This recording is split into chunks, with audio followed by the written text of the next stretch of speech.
क्या कसूर बता दे तू, दिए क्यों गम इतने बता दे तू, हर रब्बा मेरे।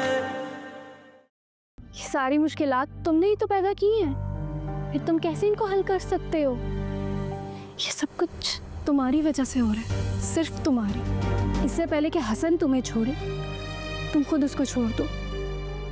मेरा दोस्ताना मशवरा है तुम्हारे लिए, तुम दिन ब दिन हसन के दिल से उतरती जा रही हो, और अगर हसन ने मुझसे शादी ना की लेकिन तलाक तो तुम्हें वो जरूर देगा।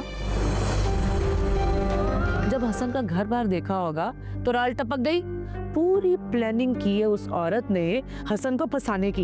इतना जुल्म मत करें कि मैं बर्दाश्त ना कर सकूं। मैं इतनी मजबूत नहीं हूँ, मैं टूट जाऊंगी। तो तस्लीम कर लो ना इस बात को। मेरी बेटी के साथ ज्यादती कर रहा है, इतनी गिरी पड़ी समझ रखा है उसने उसे। तुम मुझसे ऐसे बात कर रही हो, तुम वहां जाकर क्या कहोगी बेवकूफ औरत? मेरी इस बहन का इस घर में रहने का कोई फायदा नहीं। चलो अंबर। बेटा, ऐसा कौन सा भाई होगा जो अपनी बहन का घर खुद ही उजाड़ दे? आंटी, जब पानी सर से ऊंचा हो जाए तो बहुत कुछ करना पड़ता है। हर रब्बा क्या कसूर